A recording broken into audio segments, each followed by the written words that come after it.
Testing 1 2 3, testing 1 2 3.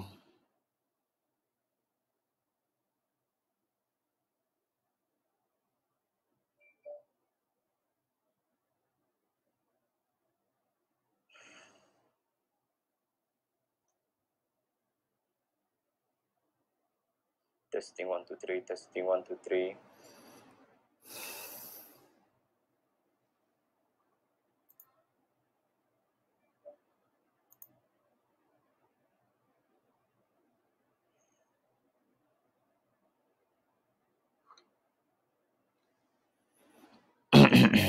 Testing 1 2 3.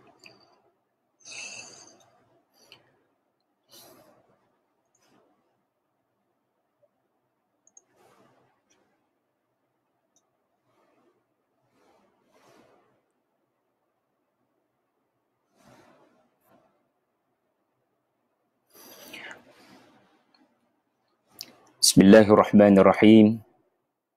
Assalamualaikum warahmatullahi wabarakatuh. Alhamdulillahi rabbil alamin. Wassalatu wassalamu ala rasulillah wa ala alihi wa sahbihi wa man tabi'ahu wa nasarahu wa jahada fillahi haqqa jihadih. Amma ba'd.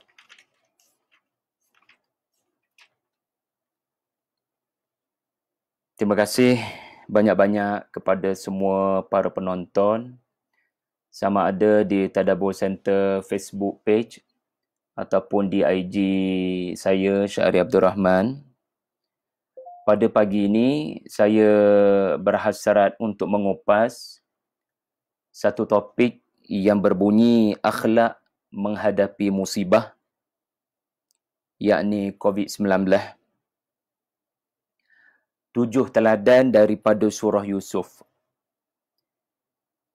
Ada 7 yang bakal saya kongsikan ibrah daripada surah Yusuf yang membabitkan teladan yang perlu kita ambil berat daripada tokoh yang dipaparkan Allah Subhanahu wa taala, iaitulah Nabi Yaqub alaihi salam dan Nabi Yusuf alaihi salam. Tuan-tuan, puan-puan yang dihormati dan dikasihi sekalian,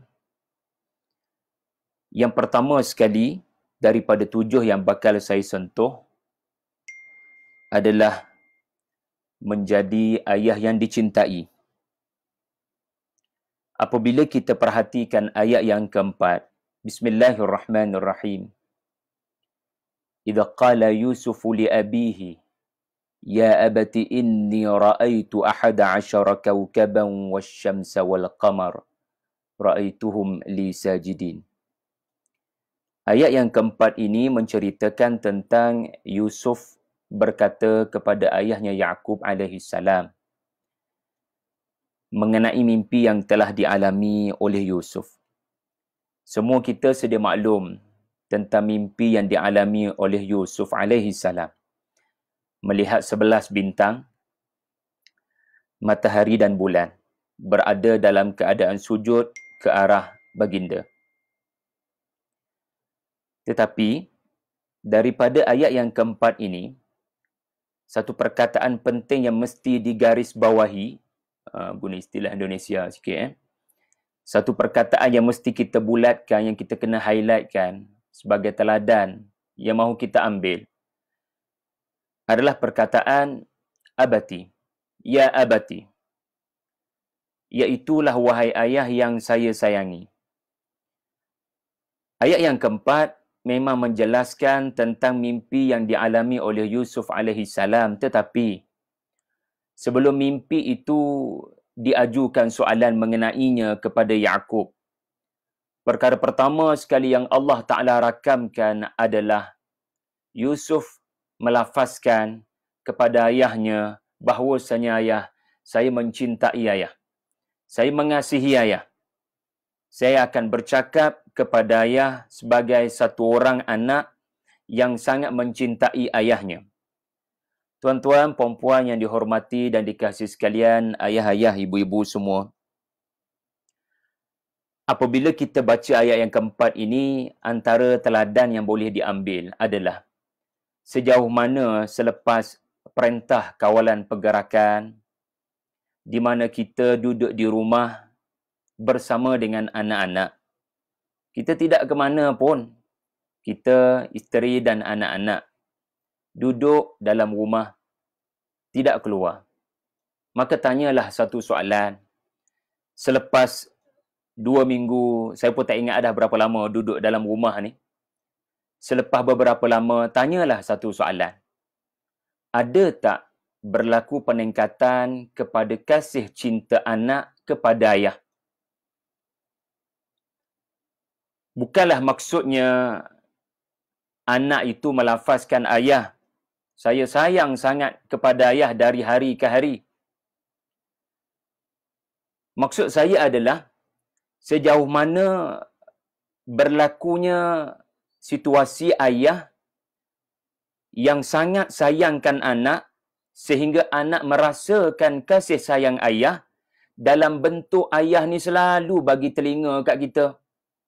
Asal kita ada masalah bergaduh sesama adik-beradik, ayah sanggup bagi telinga berikan keadilan kepada adik-beradik. Ada tak ayah-ayah yang telah mengalami PKP sekarang ini? Saya dan saudara-saudara semua, tuan-tuan semua yang mendengar, masya-Allah, alhamdulillah, terima kasih. Ada tak bertambah belas kasihan seorang ayah kepada anak yang boleh diukur? Bagaimana nak ukur? Macam mana anak nak ukur ayah tu adalah ayah yang layak disayangi oleh anak-anak? Diukurnya adalah kepada sejauh mana si ayah selalu memberikan telinganya kepada anak apabila anak mahu meluahkan sesuatu. Kerana mengambil kira ayat yang keempat, Yusuf meluahkan satu masalah yang telah dihadapi olehnya, yakni mimpi. Ya. Dan kalaulah Nabi Yaqub alaihi salam tidak mempunyai karakter ataupun akhlak seorang ayah yang sentiasa memasang telinga mendengar apa yang anak nak cakap, mana mungkin Yusuf alaihi salam akan meluahkan mimpi berkenaan. Tuan-tuan, puan-puan, adik kakak semua, ya, para ulama ada yang menyatakan Yusuf alaihi salam berdasarkan ayat 4, beliau sudah ada pengetahuan tentang tafsiran mimpi berkenaan, walaupun tidaklah menyeluruh, walaupun barangkali tidaklah yakinnya 100%. Ini adalah berdasarkan kenyataan ayat 4 itu sendiri, di mana beliau sendiri telah menyebut pada awalnya adalah 11 bintang, matahari dan bulan. Dan makhluk-makhluk ini bukanlah makhluk yang hidup seperti manusia. Maka seharusnya perkataan yang digunakan adalah ra'aituha. Tetapi beliau telah menyatakan ra'aituhum, menunjukkan beliau telah mentafsirkan yang 11 bintang, matahari dan bulan telah nampak di hadapan matanya, dan tafsiran beliau, ta'bir beliau adalah mereka adalah manusia yang hidup, wahai ayah.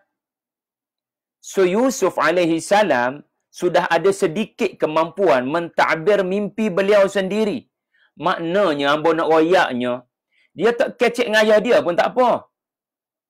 Dia tak bercakap dengan ayahnya pun tak mengapa, ataupun kalau nak bercakap pun hanya sekadar sembang sahaja.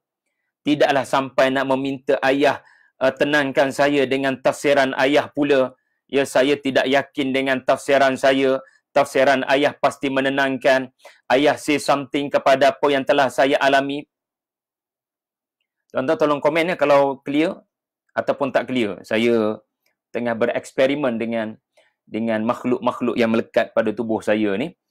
Jadi Yusuf alaihi salam berdasarkan ayat 4, Allah Ta'ala merakamkan kualiti yang ada kepada Yaqub alaihi salam. Bahkan tuan-tuan, ayat 4 itu pun belum disebut lagi nama Yaqub alaihi salam.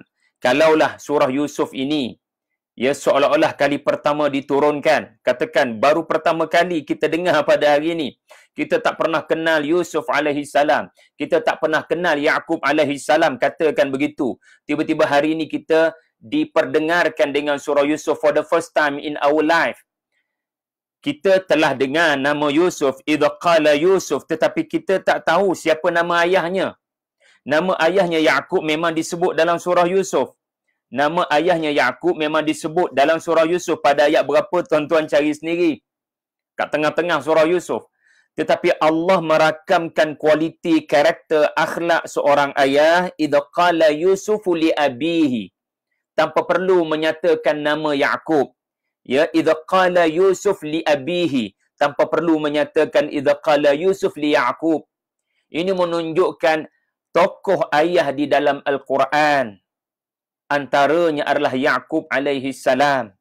Dan antara kualiti beliau yang seharusnya kita tingkatkan dalam tempoh perintah kawalan pergerakan ini adalah kualiti memasang telinga kepada anak sehingga anak ni tak pernah rasa ayah tak bagi telinga. Ya, sebab ada ayah setiap kali anak pergi, apa yang berlaku, kau pergi cakap dengan mak kau tu. Mak kau tak buat apa pun tu. Bukan mudah seorang ayah yang dahulu sibuk bekerja, sekarang sibuk kat mana? Sibuk bekerja di rumah saja. Ada hikmah Allah Ta'ala nak bagi tahu barangkali. Ya, supaya ayah yang selama ini anak tak dapat nak bercakap, anak lelaki, anak perempuan khususnya, yang selama ni tak boleh nak kecek dengan ayah, inilah peluang, inilah ujian Allah kepada ayah-ayah semua untuk ada sikap dan karakter Nabi Allah Yaqub alaihi salam. Iaitu memasang telinga dan mendengar dengan teliti. Nak, kau mimpi apa nak? Ayah, saya memang mimpi bla bla bla sebagaimana yang telah saya sebutkan tadi. Ya. Dan hasil daripada memasang telinga inilah ayah terkejut dan sebenarnya ayah gembira kerana doa ayah mustajab. Akhirnya kerana 10 orang anak-anak ayah tidak ada seorang pun yang dipilih Allah untuk menjadi rasul. Tetapi akhirnya anak anda ayah yang seorang ini, akhirnya Allah Ta'ala pilih menjadi rasul. Wa kadzalika yajtabika rabbuk wa yu'allimuka min ta'wilil ahadith. Alhamdulillah. Kesan daripada pasang telinga elok-elok, ayah nampak masa depan anak. Memanglah anak-anak kita tuan-tuan tak berlaku mimpi yang sehingga nakkan ayah tafsirkan. Ya. Tetapi ada tak dalam tempoh PKP ini ayah semakin kenal potensi anak. Ayah makin nampak apa channel-channel yang baik untuk menyambut potensi anak. Dalam ayat yang ke-6 saya bacakan tadi, hikmah daripada mimpi Yusuf alaihi salam, maka Yaqub alaihi salam gembira kerana akhirnya masa depan anak jelas kelihatan. Iaitulah Allah memilihmu untuk meneruskan apa yang Allah berikan kepada ayah. Iaitulah kerasulan. Sebab jadi rasul ni mana boleh lantik dalam mesyuarat adik-beradik. Dia adalah satu keputusan yang ditetapkan oleh Allah Subhanahu Wa Taala. Dan satu perkara untuk muhasabah kita juga tuan-tuan, bila duduk lama dengan anak-anak ni. Anak saya baru 3, anak tuan-tuan barangkali 8, 10 orang kan. Bila anak-anak ni makin ramai, tanyalah satu soalan. Daripada ramai-ramai ni, ada tak yang mama harap jadi ulama'? Contohlah ni. Ada tak daripada ramai-ramai itu yang ayah harap jadilah orang agama yang boleh hafal Quran, mengajar orang Quran, jadi ulama', jadi orang agama? Ya, Alhamdulillah lah bila semua anak-anak bercita-cita nak jadi profesional. Sebab hari ni pun frontliners inilah yang membantu kita pun. Kalau tak ada orang dalam bidang kedoktoran, habis kita. Kan? Tetapi kalau mengambil sikap Nabi Yaqub alaihi salam, dia seronok, alhamdulillah anak ramai. Tetapi apa makna anak ramai kalau tak ada seorang pun boleh menjadi rasul? Kalau dalam bahasa kita sekarang, daripada ramai-ramai yang berkenaan, ada seorang yang faqih dalam ilmu Al-Quran dan sunnah. Kerana rasul-rasul adalah orang yang paling berpengetahuan. dalam hal-hal ulumul Quran was sunnah. Ya. Jadi ini teladan yang pertama yang boleh kita aplikasikan dalam tempoh PKP sekarang ini. Sebagai perkongsian tuan-tuan, saya baru baca paper online, ya. Ada rayuan dilafazkan oleh SUPBB, masya-Allah, agar ya merayu tuan-tuan supaya ya suami-suami janganlah menjadikan ya rumah sebagai tempat mendera isteri dan anak-anak, kerana fakta terbaru keganasan rumah tangga meningkat mendadak dalam tempoh PKP. Ini bukan sekadar soal isteri sahaja didera oleh segelintir suami yang tidak bertanggungjawab, yang hilang kasih sayang dan rahmat daripada Allah, tetapi yang juga jadi mangsa adalah anak-anak. Ya, berdasarkan apa yang saya baca 6 April ini, India meningkat 2 kali ganda kes keganasan rumah tangga. China di satu tempat, saya lupa nak catat nota, meningkat 3 kali ganda. Perancis 3 kali ganda. Australia paling tinggi dalam tempoh lockdown dalam rekod 5 tahun berturut-turut. Ini satu perkara yang kita kena ambil pengajaran. Ya, walaupun sudah berjaya mengelakkan bahaya di luar virus COVID-19, tetapi ya ada bahaya juga dalam rumah ini. Ya, maka jaga-jagalah tuan-tuan, ya, khususnya kaum suami, kaum ayah, daripada barang tidak bertempat. Ya, banyakkanlah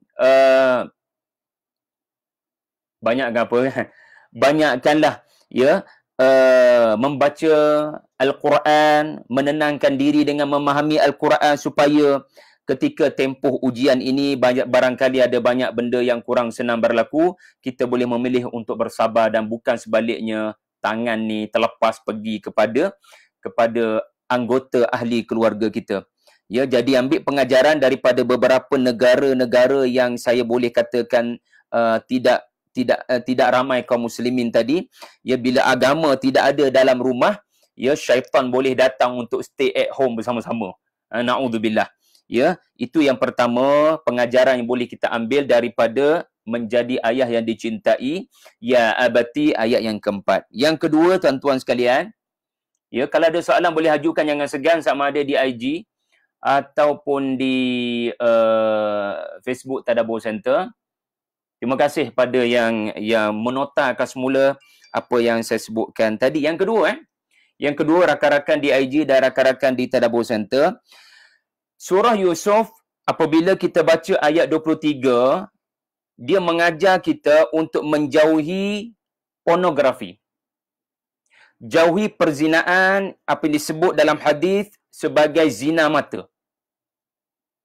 Sebab apa tuan-tuan, sangat mendukacitakan berdasarkan apa yang saya baca, ya. Berdasarkan apa yang saya baca, wallahu alam, ya. Statistik sepanjang lockdown dan Perintah Kawalan Pergerakan negara kita ini telah menjadi negara yang paling tinggi di Asia yang akses kepada website pornografi. Malaysia naik 84%. Tertinggi di Asia selepas Slovakia, Bulgaria dan Ireland. Ini satu perkara yang kita kena ambil perhatian serius. Kerana kalau waktu lockdown ini berjinak dengan filem lucah ataupun benda-benda dalam, ya, barangkali Netflix ke apa benda yang kita boleh tahulah, ya, apa yang kebanyakan orang akan cari menerusi saluran-saluran tersebut. Inilah yang akan bawa bahaya apabila PKP selesai. Maksudnya apa? Bila dia sudah mula berkeinginan dengan menonton, dia pasti akan bertindak. Kerana ayat yang ke-23 tuan-tuan, surah Yusuf, Allah Subhanahu wa taala merakamkan, ya, perbuatan yang bermula daripada tidak menundukkan pandangan, ya. Kita ni alhamdulillah ada peraturan kawalan pergerakan, ya, ada PKP pergerakan. Siapa keluar tak pasal-pasal, kenalah, ya, kerana kita semua sedia maklum.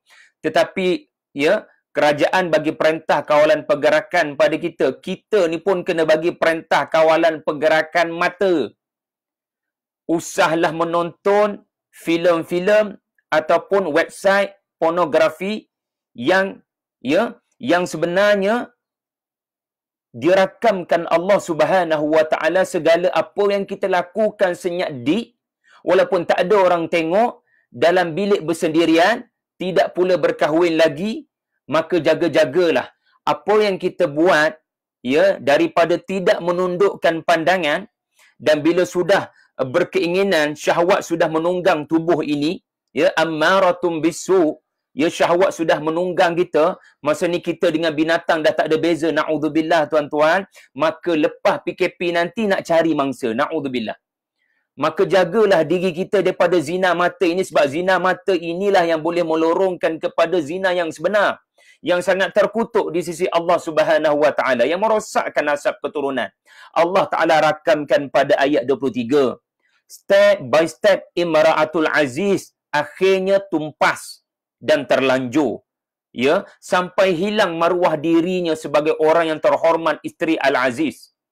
Warawadathu allati huwa fi baitiha an nafsihi, yang bermaksud lebih kurangnya perempuan yang Yusuf tinggal di rumahnya untuk bekerja.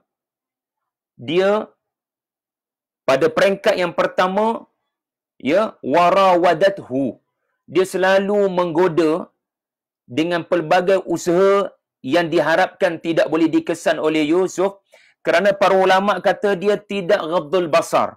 Dia tidak menundukkan pandangan bertahun-tahun. Semakin Yusuf alaihi salam membesar, dia semakin enak menikmati ketampanan dan kacaknya Yusuf dan tidak menundukkan pandangan. Kita akan melalui laluan yang sama. Allah Ta'ala bukan cerita pasal Zulaikha sahaja. Allah Ta'ala cerita pasal benda boleh jadi pada kita. Ini cara syaitan bekerja dalam rumah. Kita stay at home, syaitan juga boleh stay at home. Kalau tadi dengan cara, ya, dengan cara apa yang berlaku antara Yusuf dengan adik-beradiknya, sekarang antara Zulaikha yang disebut-sebut namanya itu, isteri Al-Aziz, dengan Yusuf. Syaitan beroperasi dengan cara slow-slow. Mula daripada mata tidak diperintahkan untuk kawal pergerakan, kemudian nanti waghallaqatil abwab. Inilah fasa menyerangnya nanti. Akan mencari mangsa bila lockdown dihabiskan ataupun ditamatkan. Na'udzubillah. Waqalat haytalak, dan masa inilah fikiran sudah tidak lagi waras.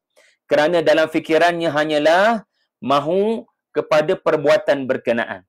Jadi surah Yusuf mengajar kita macam mana seseorang boleh diheret pergi kepada perzinaan, dan surah Yusuf juga mengajar kita pertahanan sebenarnya. Pertahanannya adalah doa. Doa ma'adallah innahu rabbi ahsana mathwai innahu la yuflihuz zalimun. Doa Nabi Yusuf alaihi salam, tuan-tuan. Nabi Yusuf alaihi salam punya situasi, Masya Allah, pertama baginda muda, belum berkahwin.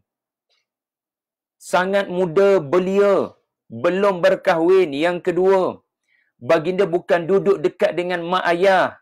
Baginda duduk jauh daripada mak dan ayah. Pendek kata, ya, boleh buat apa sahaja. Mak ayah bukan ambil tahu pun, mak ayah duduk jauh. Yang ketiga, ya, baginda telah dipersiapkan waghallaqatil abwab. Baginda telah dipersiapkan dengan suasana yang boleh menyebabkan tak ada orang ketiga boleh tahu seandainya berlaku. Suasana itu telah disediakan, telah disajikan. Just do it. Dan yang keempat, kalau kita fikir dengan mendalam situasi Nabi Allah Yusuf alaihi salam, adalah baginda, ya, duduk di negara yang bukan Muslim, bukan Islam, negara bukan Islam, yang tidak ada syariat Islam.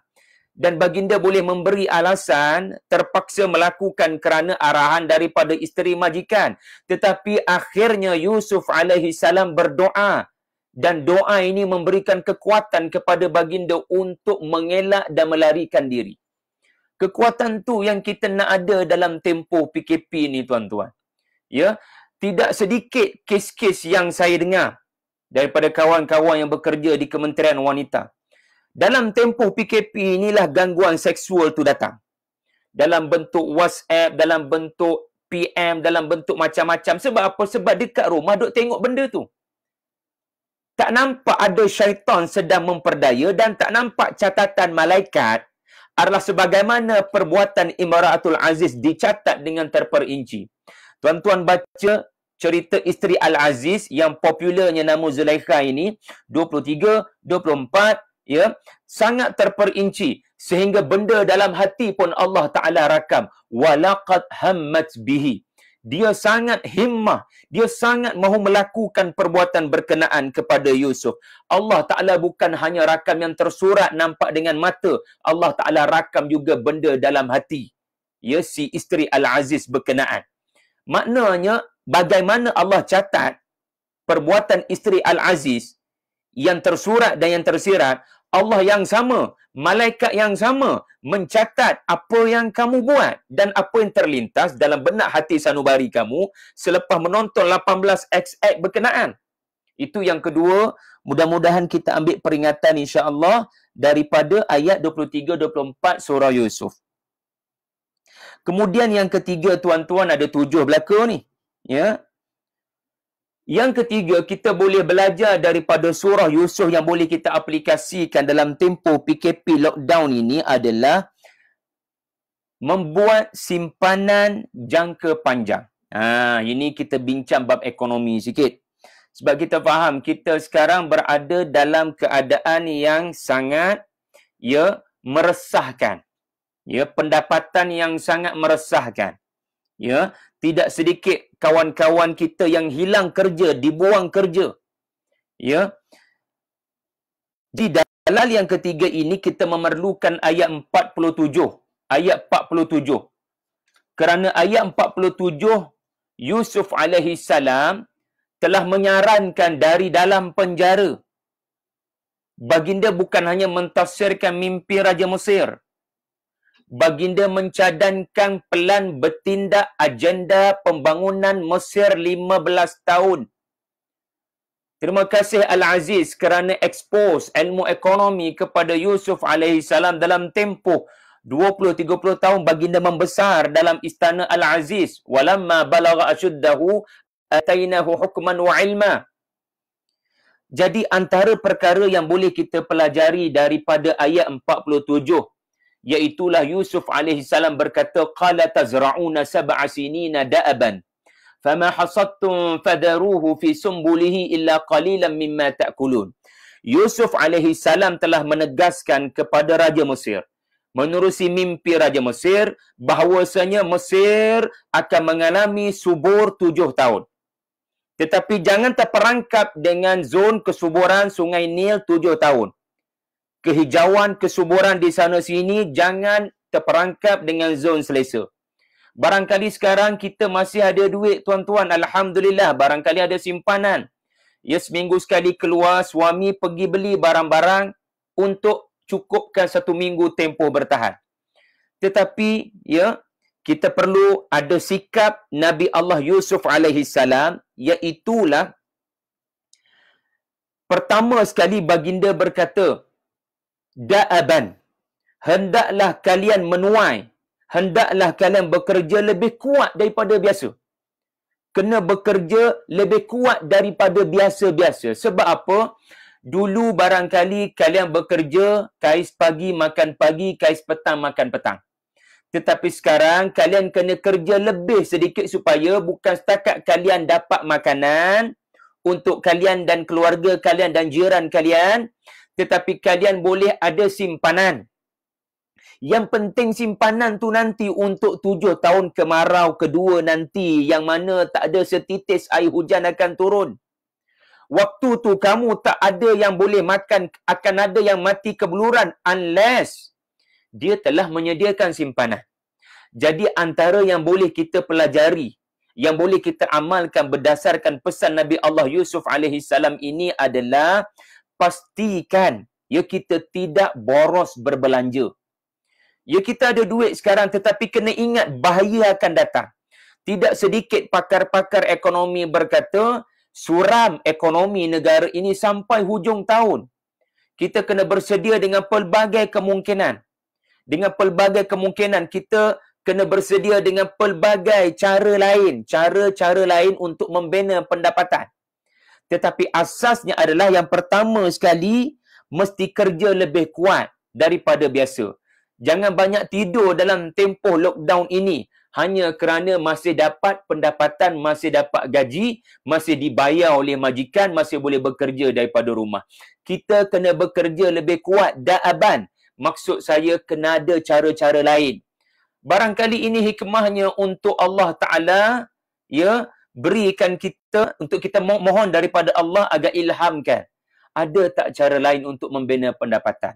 Ya, barangkali suami sahaja bekerja sebelum ini. Barangkali isteri sahaja bekerja sebelum ini. Kali ini si isteri kena backup. Si suami kena backup. Apa cara, ya, ayang boleh tolong abang, abang boleh tolong ayang. Apa cara boleh? Jadi kreativiti akan berlaku. Kreativiti akan berlaku. Yusuf alaihissalam memerintahkan agar rakyat Mesir bekerja bersungguh kerana akan ada banyak gudang-gudang akan dicipta, akan dibina. Sebab gudang-gudang ini bukan hanya untuk rakyat Mesir, tetapi nak tolong rakyat di luar daripada Mesir. Kita ni jangan hanya fikir kita punya rumah saja. Kita kena fikir juga adik-beradik kita cukup makan ke tidak, kebuluran ke tidak. Mak kita kat kampung, ayah kita kat kampung tu kena fikir. Sebab tu jangan fikir duit tu untuk kita saja. Duit tu adalah untuk family kita juga, dan mudah-mudahan sampai ke satu tahap jiran sebelah rumah kita, orang-orang dalam circle kita, dalam WhatsApp group kita, boleh kita tanya khabar dia. Cukup makanan ke tidak? Jangan pentingkan diri sendiri. Ya, buat gudang masing-masing untuk bantu, ya, orang di luar daripada Mesir. Yang kedua, kata Yusuf alaihi salam, "Fama hasadtum fadharuhu fi sumbulih."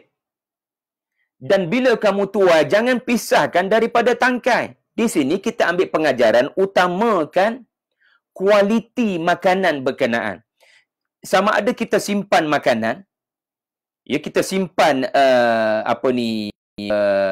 gandum berkenaan, tetapi agar kekal kualiti berkenaan. Dan di sini ulama membahaskan tentang i'jaz ilmi, mukjizat saintifik, di mana benar-benar terbukti apabila beras tidak tercabut daripada tangkai, kualitinya akan terpelihara berbanding kita simpan beras dalam keadaan sudah terpisah daripada tangkai.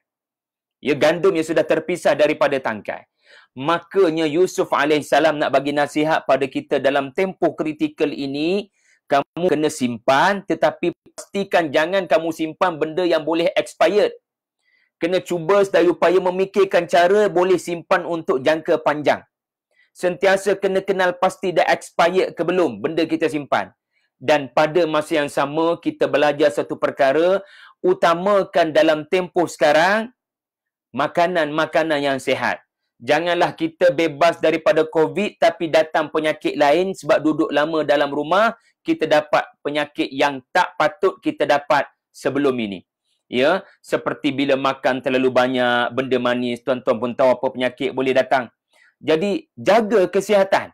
Ya, dan akhir sekali, illa qalilan mimma ta'kulun. Tidak saja-saja Allah Taala sebut qalilan, ia bukan sekadar makanlah, ya, daripada tuaian gandum berkenaan, ya, yang sekadarnya, tetapi ia bermaksud berjimat cermat. Ya, kita tak boleh mewah macam dulu. Si suami kena redha masakan isteri, si isteri kena redha masakan suami. Suami barangkali baru berjinak dengan dunia kedapuran. Terima seadanya, jangan ada protes dan demonstrasi jalanan dalam rumah.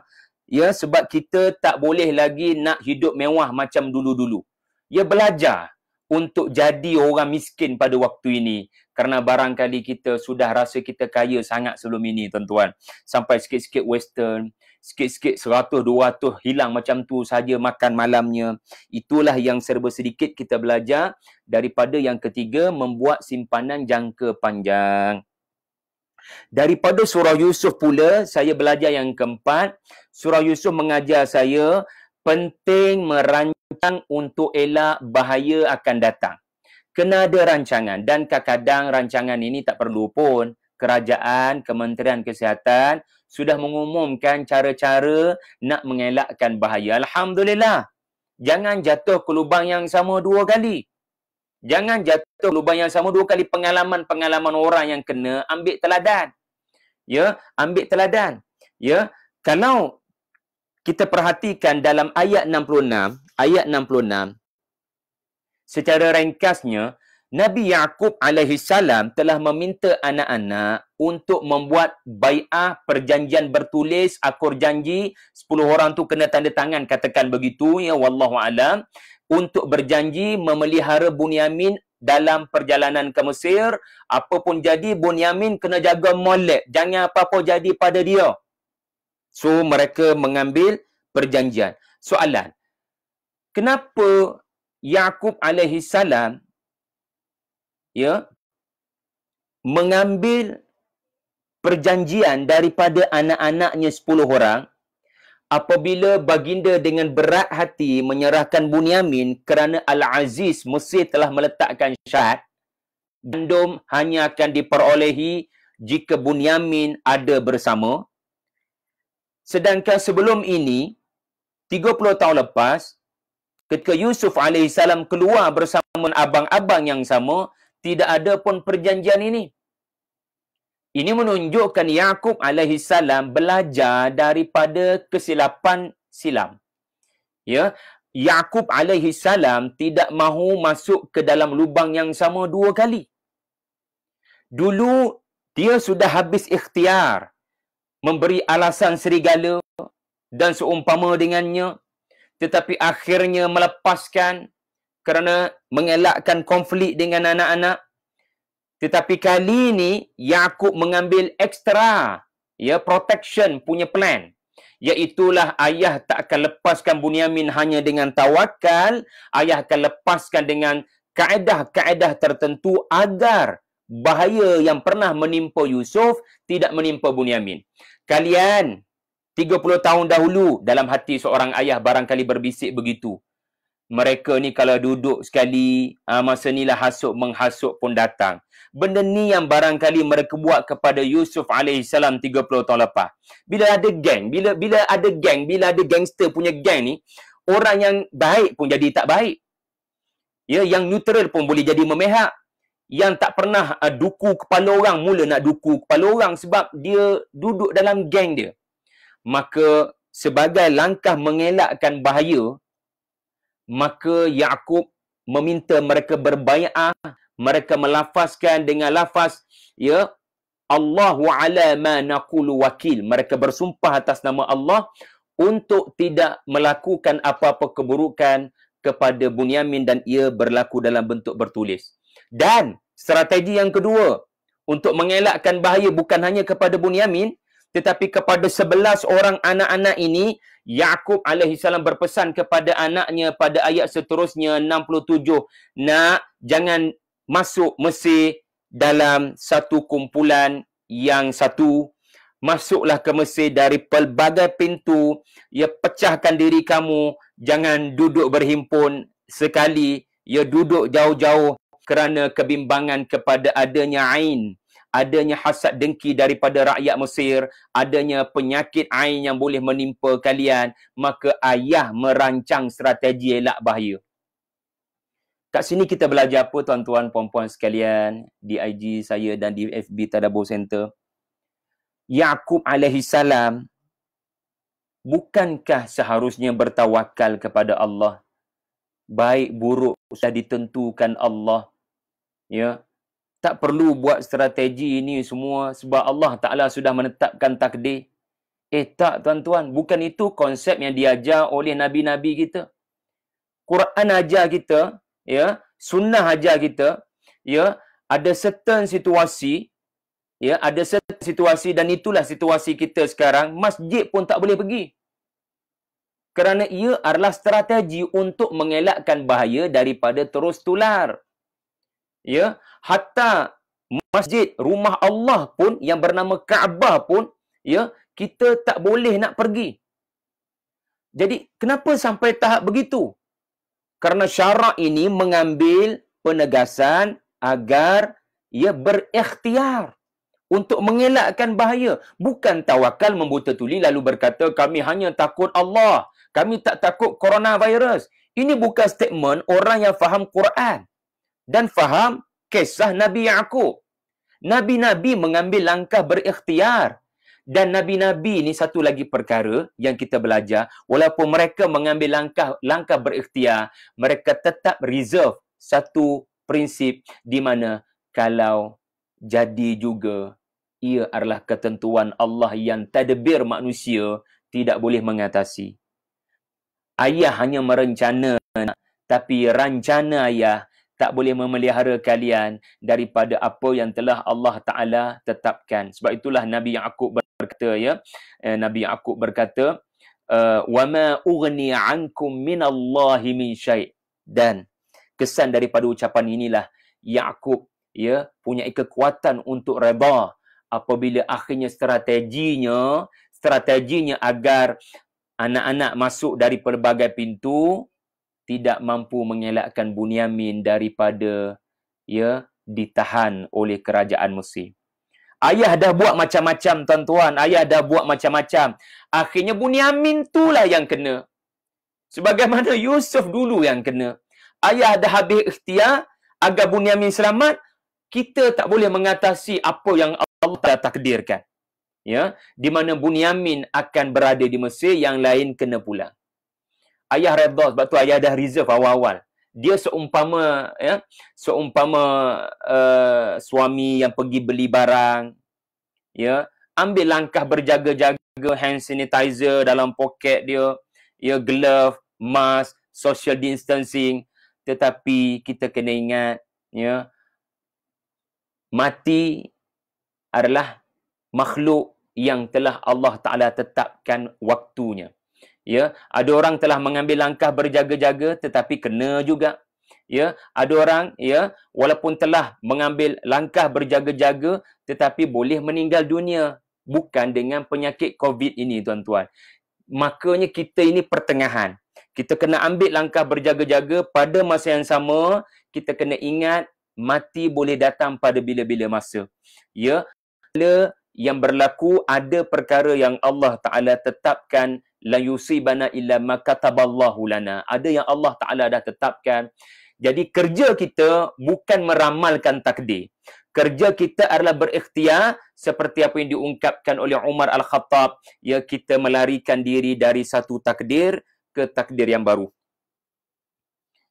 Yang kelima, tuan-tuan, minta maaf lebih setengah jam, nampak gayanya. Yang kelima kita belajar daripada surah Yusuf adalah apabila rezeki kita ditahan, apabila rezeki kita ini agak tertahan, Allah Ta'ala menguji kita punya rezeki ini agak bermasalah, maka hendaklah membanyakkan istighfar pada waktu ini. Membanyakkan istighfar, Kenapa? Sebab Al-Quran sangat banyak meminta seseorang yang diuji Allah dengan rezeki untuk beristighfar. Artinya apa? Allah Ta'ala tahan rezeki untuk seketika agar kau kembali kepada Tuhan. Agar kau muhasabah diri dan kembali kepada Tuhan. Seperti yang diungkapkan oleh Nabi Nuh alaihi salam dalam surah Nuh. فَقُلْتُ اسْتَغْفِرُوا رَبَّكُمْ إِنَّهُ كَانَ غَفَّارًا يُرْسِلِ السَّمَاءَ عَلَيْكُمْ مِدْرَارًا. Kaum Nabi Nuh kemarau panjang sudah berbulan-bulan. Akhirnya Nabi Nuh berkata istighfar. Allah Ta'ala akan turunkan hujan. Tengok macam mana kekuatan yang ada di sebalik istighfar yang ikhlas.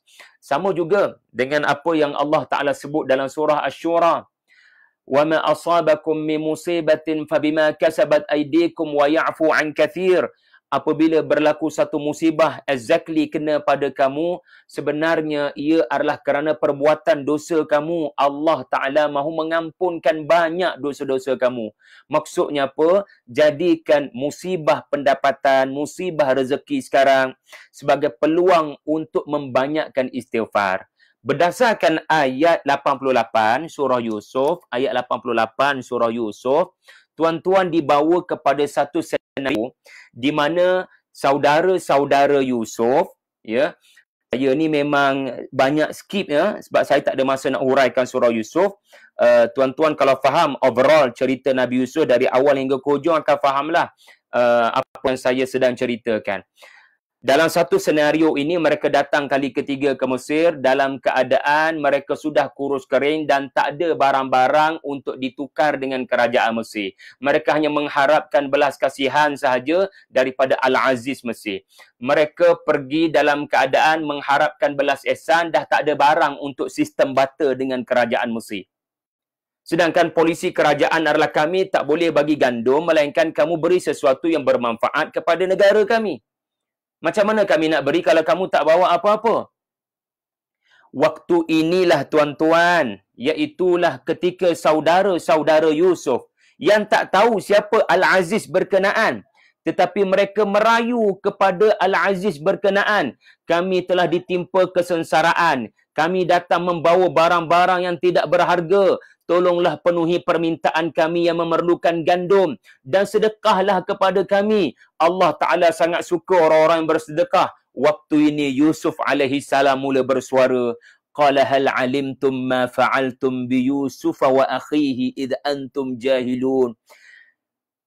Adakah kalian masih ingat apakah yang telah kalian lakukan kepada Yusuf dan saudaranya? Soalan, kenapa Yusuf menunggu satu waktu yang sangat lama bahkan membebankan untuk mengaku dan memperkenalkan dirinya yang sebenar? Mengapa dia seperti kelihatan menyeksa saudara-saudaranya? Mengapa baginda seperti kelihatan merelakan keluarganya dalam keadaan bukan sekadar ayahnya buta kerana menangisi ketiadaan Bunyamin, bahkan keluarga sudah tidak ada sebarang bekalan. Sebenarnya tuan-tuan jangan difahami begitu. Yusuf alaihi salam menyebut, kalian ingat tak apa kalian buat kepada Yusuf? Sebab apa? Yusuf alaihi salam mahu mengajar mereka, punca kalian jadi begini sudah tidak ada sebarang kekuatan makanan, sudah tidak ada kekuatan aset, macam-macam musibah menimpa kalian boleh menyebabkan kebeluran dan kematian, ia adalah kerana kalian tidak pernah bertaubat atas apa yang kalian buat kepada saya dan saudara saya, dan kalian biarkan 30 tahun ayah tak tahu cerita sebenar. Ayah tak tahu cerita sebenar. So, tidak kelihatan kalian melakukan taubat, kerana orang bertaubat yang nasuha, pasti dia memperjelaskan cerita sebenar kepada ayah dan tak biar ayah tu dalam keadaan tak tahu apa berlaku sebenar. Jadi, Yusuf alaihi salam sebenarnya sedang menegur saudara-saudaranya. Kenapa kalian jadi begini? Kerana kalian tidak pernah beristighfar. Sebab itulah lepas dia memperkenalkan dirinya, dia memohon ampun kepada Allah untuk saudara-saudaranya. Subhanallah, akhlak apakah ini tuan-tuan? So, perjalanan mereka, saudara-saudara Yusuf, mengajar kita penting dalam hidup ni kejar istighfar. Allah Ta'ala ampunkan dosa saya. Kerana dengan keampunan itulah Allah Ta'ala murahkan rezeki. Tuan-tuan sekalian, lihatlah apa rezeki Allah Ta'ala beri kepada diorang apabila Yusuf istighfar kepada diorang, tuan-tuan. So, Yusuf nak mengajar mereka penting taubat. Orang yang baca surah Yusuf, orang yang baca surah sebelum surah Yusuf, surah Hud. Orang yang baca surah Hud sebelum surah Hud, surah Yunus. Orang yang baca surah Yunus sebelum surah Yunus, surah At-Taubah. Semua surah ni nak menekankan kepentingan istighfar dan taubat. Jadi Yusuf mengajar dia orang benda tu. Kalian jadi tersepit ekonomi ni adalah kerana kalian tidak pernah menginsafi apa yang kalian buat kepada saya dan saudara saya. Jadi, biar hadirkan perasaan berkenaan. Kata ahli-ahli tafsir kita pada ayat 88 ini seperti Al-Biqai mengatakan, wa tadhkiran bidzambi liyatubu. Sebenarnya pada ayat 88-89, maafkan saya, ayat 89 ini Yusuf nak mengingatkan mereka pada dosa mereka yang mereka belum bertaubat. So, Yusuf kaitkan mereka sempit ekonomi dengan mereka tidak bertaubat. Pengajarannya apa, tuan-tuan? Ketika kita kesempitan sekarang, banyakkan melafazkan taubat dan istighfar. agar Allah mengembalikan kita kepada keadaan kita sebelum ini. Yang keenam, tuan-tuan, yang keenam, second last, meyakini, kalau perasan semuanya ya, menjadi ayah yang dicintai, menjauhi perzinaan atau laman pornografi, membuat simpanan jangka panjang, merancang elak bahaya mendatang, membanyakkan istighfar. Yang keenam, meyakini Allah lah yang boleh menyembuhkan. Ya, Allah sahaja yang boleh menyembuhkan. Kepada Dia kita memohon, tuan-tuan. Ya, kepada Dia kita memohon. Ya, memang berdebar, tuan-tuan, kepada mana-mana orang yang buat saringan COVID-19 termasuk saya. Ya, kita merayu pada Allah agar ya Allah, ya, berikanlah kesihatan supaya saya boleh yalah, kita adalah nazar kita adalah tawasul kita, kan. Kita kena yakin walaupun kita positif COVID, ya, Allah Taala boleh menyembuhkan. Ya, kerana ayat 96 dan ayat 93 sebenarnya, dan ayat 96. Pada ayat 93 dan ayat 96, Yusuf alaihi salam berkata kepada saudara-saudaranya, pulanglah kalian dengan baju saya dan letakkanlah baju saya di atas wajah ayah saya. InsyaAllah dia akan dapat kembali melihat. Ayat 96, ya, apabila mereka letak baju berkenaan pada wajah ayah, fartadda basira. Tuan-tuan, mari kita menggunakan logik sebentar. Bagaimana baju dari sudut logik boleh merawat mata yang tidak lagi boleh melihat? Mata putih ni. Maka sebab itulah para ulama kita, ya, seperti Al-Imam Ar-Razi mengatakan ini adalah amrun ya khawarikul adah. Ini adalah perkara yang di luar daripada adat, di luar daripada batasan logik yang sains tak boleh beri penjelasan. Ini menunjukkan apa? Bukan baju itu yang menyebabkan Yaqub boleh dapat melihat. Yang menyebabkan Yaqub daripada buta boleh melihat adalah musabbab. Dan Allah Ta'ala boleh pilih mana-mana asbab untuk pulih dan sembuhkan orang. Sebab itulah kata Al-Imam Ar-Razi, ayat 93, Allah Ta'ala bagi wahyu kepada Yusuf agar berikan komisnya kepada abang-abangnya, agar ayah boleh melihat bila dapat pegang baju berkenaan. Allah Ta'ala bagi wahyu dengan asbab berkenaan. Di sini kita belajar tugas seorang saintis, seorang doktor adalah tidak berputus asa mencari vaksin. Kerana setiap penyakit ada ubat. Pasti ada ubat yang Allah Ta'ala beri. Cuma jumpa tak jumpa. Belum jumpa je lah. Kalau COVID-19 ni boleh jumpa barangkali. Tetapi ketika kita tak jumpa asbab-asbab untuk pulih seperti ubat, maka bergantunglah dengan sebanyak-banyaknya pada musabab. Kerana cerita Nabi Yusuf adalah benar-benar menunjukkan Yusuf bukan hantar doktor kepada Nabi Yaqub. Yusuf beri baju saja, tuan-tuan. Benda yang tak boleh kita menggunakan logik. Ya, walaupun memang ada ahli-ahli tafsir cuba mendatangkan alasan logik, bagaimana bau, macam mana dah tak stres, macam mana ketenangan membantu pulih mata berkenaan. Tetapi saya mengambil pendapat yang mengatakan, ya, ia adalah kuasa Allah. Directly kuasa Allah, tetapi dengan asbab baju Nabi Allah Yusuf alaihi salam. Kerana baju yang samalah yang menyebabkan, ya, Yaqub diberitahu 30 tahun lepas yang Yusuf dimakan serigala kononnya. Jadi jangan putus asa mengharapkan keajaiban daripada Allah, dan jangan putus asa juga meminta orang-orang saleh berdoa, ya. Kerana doa Nabi Yusuf yang menyebabkan ayahnya pulih, dan baju itu hanyalah asbab. Doa wali Allah Ta'ala ini penting, tuan-tuan. Ya, khususnya kepada keluarga kita yang barangkali sakit, ya, sama ada sakit COVID ataupun sakit bukan COVID, ya, kita kena sedaya upaya, ya, membersihkan hati kita agar doa kita mustajab, dan kita mintalah bantuan daripada orang-orang soleh untuk turut sama mendoakan. Ya, jangan minta tolong orang soleh tapi kita malah berdoa. Ya, kena kita pun rajin berdoa. Ya, akhir sekali tuan-tuan, ya, surah Yusuf mengajar kita mengingati mati. Banyakkan mengingati mati. Kerana apa? Kerana boleh jadi seseorang itu selamat daripada wabak COVID-19, tetapi dia boleh meninggal dunia bukan dengan penyakit COVID-19. Ya, jangan rasa selesa ya dengan apa yang terjadi di mana kita barangkali tidak kena sakit ini. Tetapi ya kita stay at home, ia tetap tidak boleh memelihara kita daripada mati jika ia datang. Maka sentiasalah anggap musibah ini sebagai satu bentuk peringatan kepada kematian kita. Ya, ada orang ya telah pergi akibat daripada COVID-19 ini.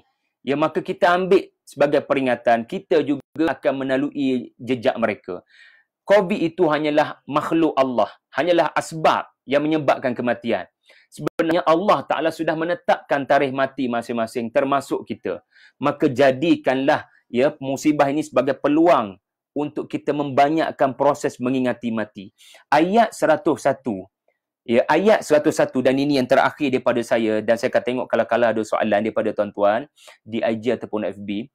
Ayat 101 di mana Yusuf alaihi salam melafazkan ya tawaffani musliman wa alhiqni bis salihin. Tuhan, ya seandainya, ya seperti ditafsirkan oleh Ibnu Abbas, ini bukan ayat yang menunjukkan Yusuf minta agar dimatikan. Tak boleh begitu. Ini bukan adab.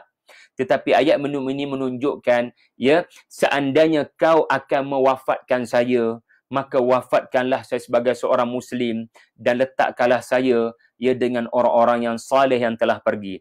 Ibrahnya adalah walaupun Yusuf telah sama dengan saudara-saudaranya, bersama dengan ayahnya yang tersayang, tafsir mimpinya telah berlaku, kekuasaannya ada di tangan, ya, dia sudah berada dengan sangat seronok dari sudut physically, emotionally, spiritually, semuanya sempurna. Itulah ayat 100 tuan-tuan, nak tunjukkan macam mana lengkapnya hidup Yusuf di hujung kariernya, tetapi itu tetap tidak boleh menyelamatkan baginda daripada mati. Sebab itulah baginda melafazkan, ya Allah, seandainya saya mati ketika saya sedang senang ini, ketika saya sudah ada ayah saya, saudara-saudara saya, dan tidak ada yang boleh menggugat kedudukan saya, tetapi mati tetap boleh datang, maka matikanlah saya sebagai